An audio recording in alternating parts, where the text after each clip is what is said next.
हुआ क्या था, हजरत आदम अलैहिस्सलाम को हर जगह जाने की आने की छूट थी कि नहीं? कुछ भी खाएं कुछ भी पिए छूट थी कि नहीं? जन्नत में जब आए जब जाएं छूट थी कि नहीं? दादा दादी जहां जाए जहां मिले छूट थी कि नहीं? बस एक पेड़ था जो मना किया गया। तारीख तो पता है ना, वाकया बताना मेरा मकसद नहीं है, बस टच करके निकल जाऊंगा। एक पेड़ था जिसका जिक्र कुरान में इस तरह आता है, औज़ु बिल्लाहि मिनश शैतानिर रजीम, वला तक़रबा हाज़िहि शजरता फतकूना मिनज़ ज़ालिमीन। अल्लाह ने पहले ही फरमा दिया था, आदम इस पेड़ के करीब न जाना वरना जालिमों में से हो जाओगे। जालिम से मुराद जुल्म करने वाला नहीं, तू दूसरों पर। यहाँ जब कुरान में आया मिनज़ ज़ालिमीन से मुराद अपने ऊपर जुल्म किया, यानी गुनाह करना भी जुल्म है ना। गुनाह करना जुल्म है कि नहीं? पूछो कैसे?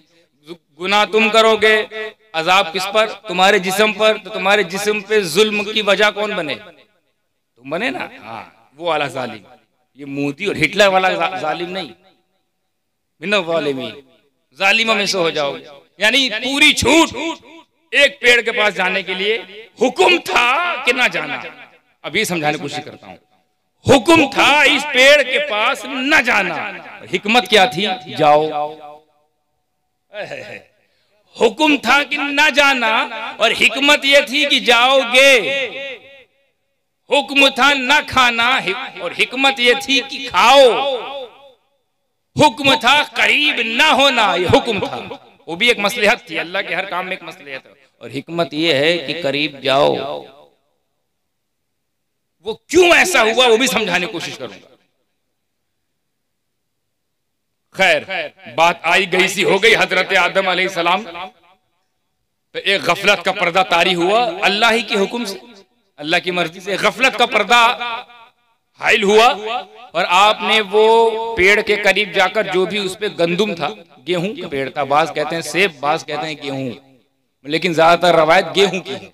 वो गेहूं खा लिया, जैसे ही खाया तुरंत जब गफलत का पर्दा उठा तो अचानक एहसास हुआ उड़ी बाबा, ये तो गलती हो गई, गलत हो गया हमसे। तो जब ये एहसास हुआ तो चूंकि अल्लाह तो देख रहा है, वो तो हर पल हर नफ्स हर सेकंड किसी चीज से गाफिल नहीं, वो देखता है। जैसे ही कहा तुरंत अदालत में पेश किया गया, मैंने मना किया था वहां नहीं जाने को, तुमसे ये खता हुई, अब ये खता हुई तो फिर इसकी सजा क्या? अब दुनिया में जाओ, दुनिया में जाओ। खैर दुनिया में आए। मैं बताना ये चाह रहा हूं हुक्म और हिकमत के बीच का फर्क।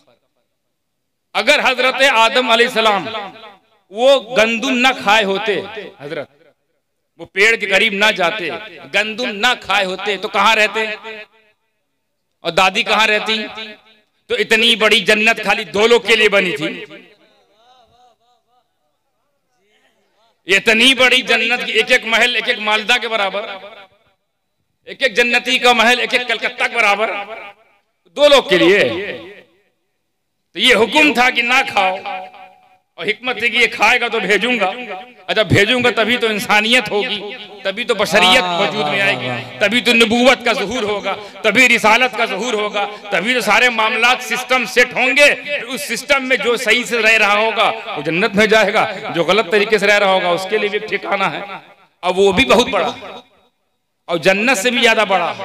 जन्नती तो कम है ना, और जहन्नमी जितने गैर मुस्लिम सब कहाँ जाएंगे? जहन्नम। और फिर आप मुसलमानों में झांको, 73 किस्म के मुसलमान होंगे, उसमें भी 72 कहाँ जाएंगे? तो जन्नत में तो एक पार्टी गई भाई, एक ही पार्टी। आम लोग बड़े खास होकर वहां जाएंगे। हाँ, आम आदमी पार्टी, वहां खास आदमी पार्टी होगी, खास आदमी लोग वहां जाएंगे। आम आदमी पार्टी जहन्नम में, खास आदमी पार्टी ये जाएगी इंशाअल्लाह जन्नत में। तो इतनी बड़ी जन्नत खाली दुइये लोग के रही, दो ही लोग। हुक्म ये, अब हिकमत के साथ तालीम क्या देना चाह रहा अल्लाह, वो तवज्जो फरमाए।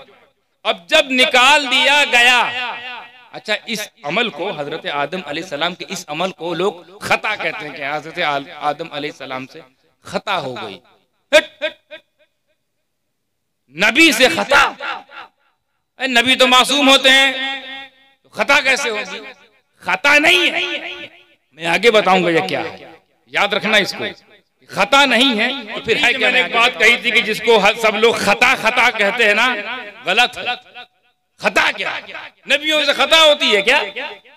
अदा थी, एक अदा जिसकी पीछे ये सब थी, जो राज़े पिन्हा ये था, मगर उस अदा पे मैं कुर्बान जाऊं। ऐ आदम, तुम्हारे उस गंदुम खाने की अदा पर मेरे माँ बाप कुर्बान, कि अगर तुमने वो गंदुम खाया ना होता तो हम गुलामों ने मुस्तफा को पाया ना होता। सुभान अल्लाह, सुभान अल्लाह। अब ये खता के बदले में मुस्तफा मिलेंगे, अदा के बदले में मुस्तफा मिलेंगे। सुभान अल्लाह, बहुत खूब। तो इस अदा पे कुर्बान जाओ। ना वो खाए होते, ना दुनिया में आए होते, तो ना ये पैदा होने का सिलसिला शुरू होता, और ना ही आमिना के लाल में मुस्तफा जाने रहमत आते। आमिना के लाल के घर में आमिना का लाल ना आता। तो समझ में आई मसलहत?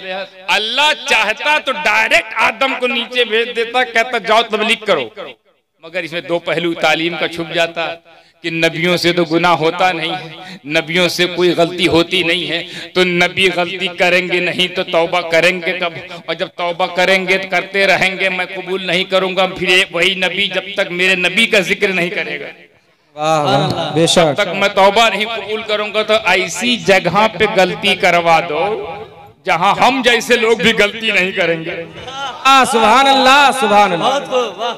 भाई जन्नत में किसी से कोई गलती होगी, जन्नत में हमसे कोई गुनाह होगा, अबे जब हमसे नहीं होगा तो आदम से कैसे होगा?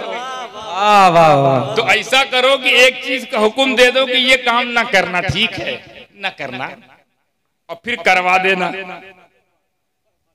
और फिर करवा देना। करवाने के बदले में तौबा करवाना, उसके बाद कबूल तब करना जब मेरे नबी का जिक्र हो।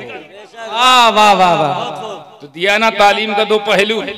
लोग खता खता कर रहे हैं, आशिक समझ गया, आशिक कुछ और समझ गया और उसी में मस्त है, और ऐसा मस्त है कि फिर वो मस्तान बन जा रहा है।